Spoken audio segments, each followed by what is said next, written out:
अभी हम लोग शुरू कर रहे हैं अल्ट्रासोनिक टेस्टिंग। इसमें हम लोग देखेंगे कि अल्ट्रासोनिक टेस्टिंग कैसे काम करता है, अगर हम इसका प्रयोग करते हैं तो इसका सिद्धांत क्या है, किस सिद्धांत पे काम करता है, क्या क्या इक्विपमेंट्स एक्सेसरीज का प्रयोग किया जाता है, तब जाके हम अल्ट्रासोनिक टेस्टिंग कर पाते हैं। तो इसका प्रिंसिपल है, सिद्धांत है एकॉस्टिक इम्पीडेंस मिसमैच। एकॉस्टिक यानी होता है साउंड, ध्वनि जो जनरेट होता है और केबल के थ्रू, इलेक्ट्रिकल एनर्जी के थ्रू आके मैकेनिकल एनर्जी में कन्वर्ट होके बाय साउंड वेव मटेरियल में ट्रेवल करता है। ट्रेवल करेगा, जहां भी उसका अवरोध होगा वहां से साउंड रिफ्लेक्ट करता है, रिफ्लेक्ट करके मिसमैच करता है। वो हमारा मशीन में इको के रूप में दिखता है। इस मशीन के जो डिस्प्ले है उसको सीआरटी भी बोलते हैं, अभी डिजिटल मशीन आ गया है तो डिस्प्ले भी बोलते हैं, ठीक है। इसमें फर्स्ट इको जो आता है जिसको इनिशियल पल्स बोलते हैं, प्राथमिक ऊर्जा, वो हमारा केबल और प्रोब ये दोनों के कनेक्शन होने के बाद ये इनिशियल पल्स आता है। ये दर्शाता है कि हमारा प्रोब और केबल कनेक्टेड है। दूसरा इको जो आया है ये हमारा डिसकंटिन्यूटी से आया है। ये दर्शाता है कि मटेरियल में कहीं ना कहीं डिसकंटिन्यूटी है। ये हमारा है बैक वॉल इको। साउंड जाता है मटेरियल के बैक वॉल से टकरा के वापस आता है, इसलिए इसको बोला जाता है बैक वॉल इको। अब जब जॉब का हम टेस्टिंग करते हैं तो प्रोब के और जो हमारा जॉब है दोनों के सतह को एयर गैप ना रहे, इसके लिए कॉपलेंट का प्रयोग करता है। कॉपलेंट ऑयल हो सकता है, ग्रीज हो सकता है, पेट्रोलियम जेली हो सकता है, यानी जिसमें एयर ना जाए। तो कॉपलेंट होने की वजह से एयर गैप रिमूव हो जाएगा, तो यहां से हमारा साउंड क्या होगा, अच्छा से ट्रेवल करेगा मटेरियल में, क्योंकि एयर जो है वो साउंड वेव का पुअर मूवमेंट कराता है। जैसे मान लीजिए आप आवाज दे रहे हैं, साउंड का दिशा अलग है, तो उसी दिशा में आपका साउंड लेके जाएगा। इसलिए साउंड ट्रेवलिंग के लिए एयर नहीं चाहिए। एयर रहेगा तो साउंड ट्रेवल ही नहीं होगा। अब यहाँ से एक छोटा सा डिफिनेशन देखेंगे। Ultrasonic wave have been allowed to pass through the material and receiving reflection from the discontinuity in the form of eco.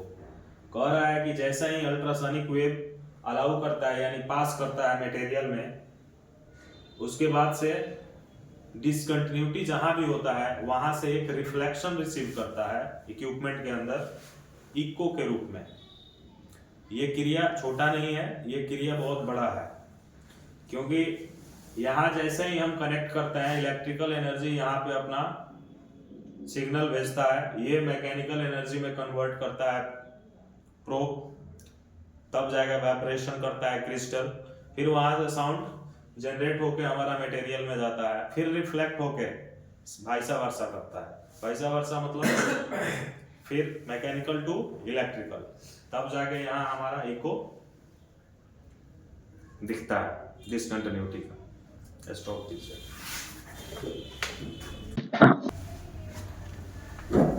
अभी हम देखेंगे requirement to carry out duty. Duty करने के लिए किन किन चीज़ों की ज़रूरत होती है, किन किन चीज़ों को लेके चलना होता है। तो सबसे पहले ड्यूटी अगर आपको करना है तो जॉब चाहिए जिस पे आप टेस्टिंग परफॉर्म करेंगे।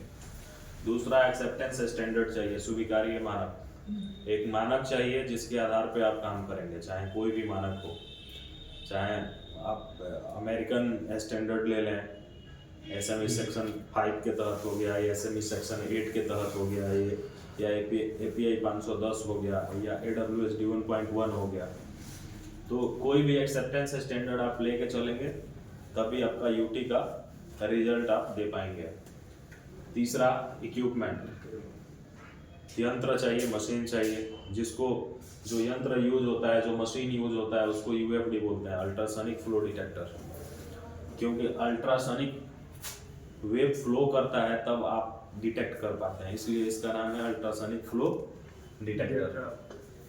केबल चाहिए, प्रोब चाहिए इक्विपमेंट से जोड़ने के लिए, जैसा कि अभी हमने तस्वीर में दिखाया। कॉपलेंट चाहिए ईयर गैप रिमूव करने के लिए। रिफरेंस ब्लॉक एक सहायक टुकड़ा होता है, सहायक खंड होता है जिसमें डिसकंटिन्यूटी बनाया जाता है। और एक होता है कैलिब्रेशन ब्लॉक। रेफरेंस ब्लॉक दो तरह का होता है, कैलिब्रेशन ब्लॉक और सेंसिटिविटी ब्लॉक। तो रेफरेंस ब्लॉक से हम इक्विपमेंट का कैलिब्रेशन करते हैं और सेंसिटिविटी ब्लॉक से हम सेंसिटिविटी लेवल सेट करते हैं, ताकि किसी भी जॉब पे जाएं जॉब करने तो हमको पता चल जाए कि डिसकंटिन्यूटी है तो कितना है, इसको हमको पास करना चाहिए या फेल करना चाहिए। तो ये आगे हम देखेंगे रेफरेंस ब्लॉक को deeply. Last one is technician, जो इस काम को परफॉर्म करेगा। ठीक है, तो 8 चीज है टोटल। अगर ये 8 चीज आपका क्लियर हो गया तो आप यूटी कर सकते हैं। ठीक है, अभी हम लोग बेसिक थ्योरी ऑफ यूटी देखेंगे। यूटी का आधारभूत थ्योरी क्या है। Ultrasonic are sound wave whose frequency is greater than 20 kilohertz. Ultrasonic क्या है? एक ध्वनि का तरंग है जिसका फ्रीक्वेंसी 20 किलोहर्ट्ज से अधिक होता है। यहाँ पे 4 साउंड का हम लोग बात कर रहे हैं। सबसे पहला है सॉफ्ट सोनिक, जिसका फ्रीक्वेंसी 20 हर्ट्ज से कम होता है। यह साउंड हमें सुनाई नहीं देता है। राइनोस हो गए हैं, हिपोस हो गए हैं, वेल्स हो गई, ये साउंड उन्हीं लोगों को सुनाई देता है, हमें सुनाई नहीं देगा। हमें जो सुनाई देता है वो फ्रीक्वेंसी होता है frequency greater than 20 hertz and less than equal to 20 kilohertz. 20 hertz से लेके और 20 किलोहर्ट्ज तक का जो फ्रीक्वेंसी होता है वो इंसान को सुनाई देता है। उससे कम होगा तो भी सुनाई नहीं देगा, उससे ज्यादा होगा तो भी सुनाई नहीं देगा। तीसरा है अल्ट्रासोनिक, जिसका फ्रीक्वेंसी 20 किलोहर्ट्ज से लेके 20 मेगाहर्ट्ज तक होता है। ठीक है, ये साउंड भी हमें सुनाई नहीं देगा, लेकिन ये साउंड जनरेट होता है और इससे हम लोग टेस्टिंग परफॉर्म करते हैं। चौथा जो साउंड है सुपरसोनिक, इसका फ्रीक्वेंसी 20 मेगाहर्ट्ज से अधिक होता है।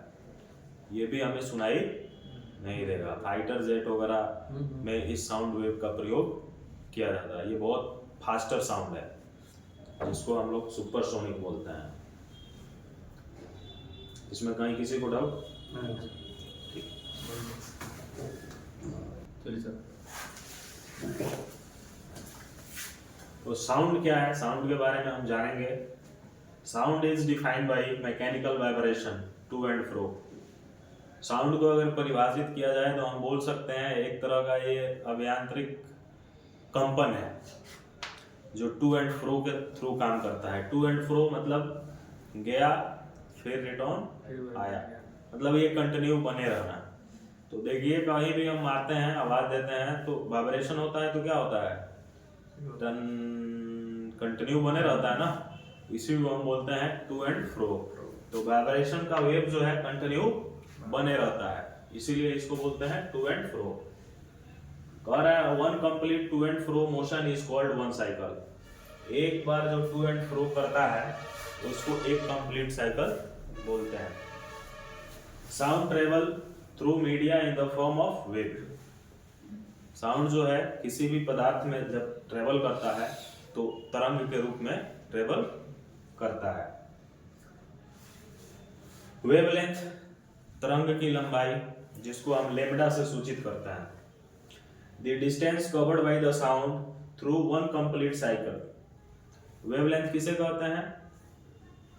The distance covered by sound, वह दूरी जो ध्वनि द्वारा तय की जाती है एक पूरा कंप्लीट साइकिल पूरा करके।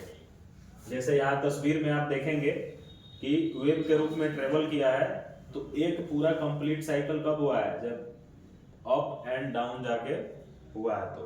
और इसी कंप्लीट वन साइकिल को हम बोलते हैं वेवलेंथ। यानी ये आपका दूरी तय करता है इतना, एक complete cycle. Also called lambda यानी wavelength. Is it clear? Lambda मतलब वेवलेंथ होता है। तो ये आपका वन कंप्लीट साइकिल पूरा करता है, इसी को हम वेवलेंथ भी बोलते हैं। अल्ट्रासोनिक टेस्टिंग जो है फ्रीक्वेंसी पे ही काम करता है, फ्रीक्वेंसी पे ही सारा इसका कार्य होता है। तो फ्रीक्वेंसी क्या है? Number of cycle sound make in 1 second, यानी साइकिल का संख्या जो ध्वनि जो है 1 सेकेंड में पूर्ण करता है, 1 सेकेंड में बनाता है। फ्रीक्वेंसी का जो इकाई है, यूनिट है, वो हर्ट्ज होता है। 1 हर्ट्ज में 1 सीपीएस होता है, यानी 1 हर्ट्ज पूरा कब होगा? जब 1 सीपीएस कंप्लीट होगा। सीपीएस यानी साइकिल पर सेकेंड, यानी 1 साइकिल पर सेकेंड कंप्लीट होने में 1 सीपीएस कंप्लीट होता है।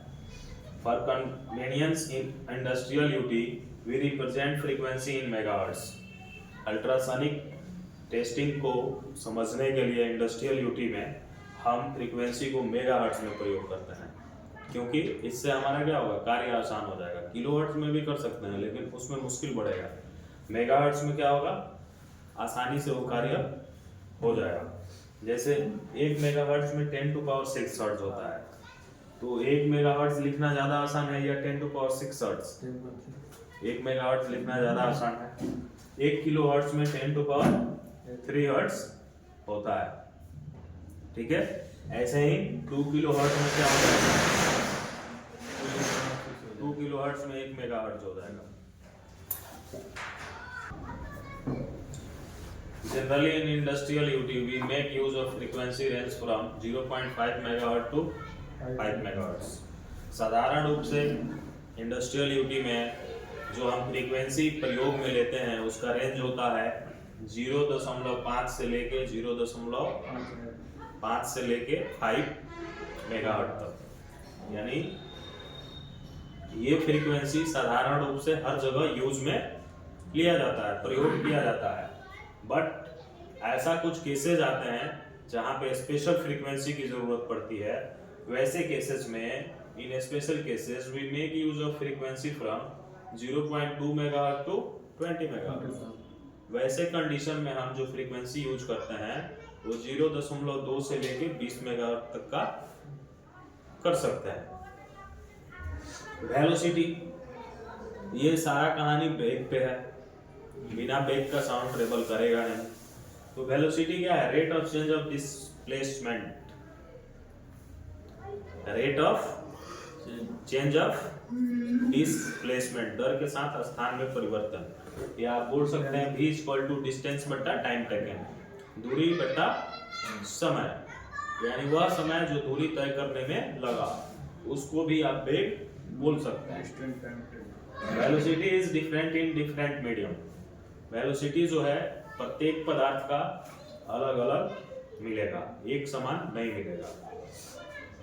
इसलिए कह रहा है v प्रोपोर्शनल रॉ, यानी वेलोसिटी के साथ साथ डेंसिटी बढ़ेगा, डेंसिटी बढ़ेगा तो वेलोसिटी बढ़ेगा, दोनों एक दूसरे के समानुपात है। इसको रो बोलते हैं। ये इंडिकेट करता है डेंसिटी ऑफ द मीडियम। पदार्थ का घनत्व को इंडिकेट करने के लिए रो का प्रयोग किया जाता है। इसको रो बोलते हैं। यस। अभी एकॉस्टिक इम्पीडेंस क्या है ये देखते हैं। एकॉस्टिक इम्पीडेंस को Z से इंडिकेट किया जाता है। एकॉस्टिक इम्पीडेंस मींस बोल सकते हैं रेजिस्टेंस टू साउंड मूवमेंट, यानी ध्वनि के मूवमेंट को अवरोध करना, रोकना, एकॉस्टिक इम्पीडेंस कहलाता है। Z = होता है rho into V, density into velocity. T + R = 1 होगा, क्योंकि साउंड जब ट्रांसमिशन होता है, रिफ्लेक्शन होता है, तब हमको एक पूरा साउंड कंप्लीट करता है और इको हमारे डिस्प्ले में आता है। तो इसलिए ट्रांसमिशन प्लस रिफ्लेक्शन = 1। अब जैसे साउंड गया, टकराया, रिफ्लेक्ट ही नहीं हुआ तो कंप्लीट क्या हुआ? कुछ नहीं। इसलिए T + R होगा तभी आपका एक पूरा साउंड कंप्लीट होगा। R परसेंटेज यानी रिफ्लेक्शन परसेंटेज, कैसे रिफ्लेक्ट करता है? अगर ध्वनि हमारा साउंड जा रहा है, कहीं टकरा रहा है, फिर वहां से रिफ्लेक्ट हो रहा है, तो उसका परसेंटेज कैसे निकालेंगे? तो इसके लिए हमारा फॉर्मूला है Z1 माइनस Z2 का होल स्क्वायर बट्टे Z1 प्लस Z2 का होल स्क्वायर, जहां R percentage equal to reflection percentage होगा, Z1 equal to acoustic impedance in medium 1, यानी मीडियम 1 में कितना एकॉस्टिक इम्पीडेंस है, साउंड को कितना अवरोध कर रहा है, मीडियम 2 फिर कितना साउंड को अवरोध कर रहा है, ये Z1 Z2 बताता है। तो ये हम अभी एक एग्जांपल लेंगे, उस एग्जांपल के आधार पे समझेंगे कि ये परसेंटेज निकलता कैसे है।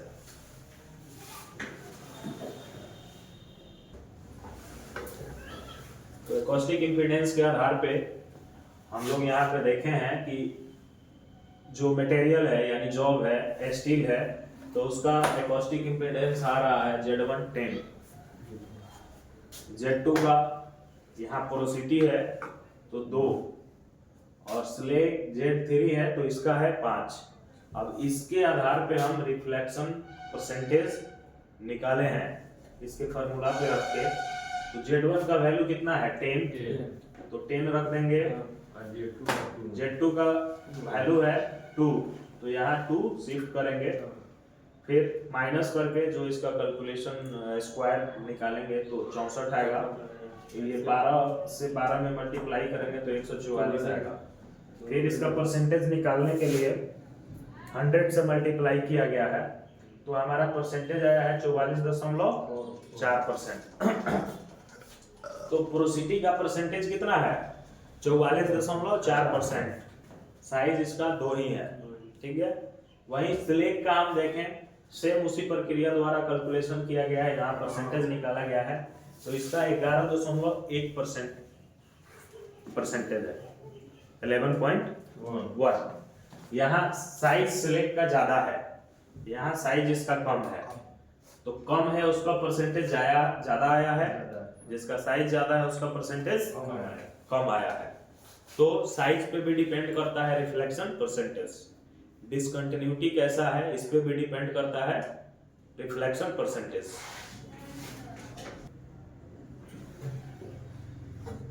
The percentage of reflection depend upon,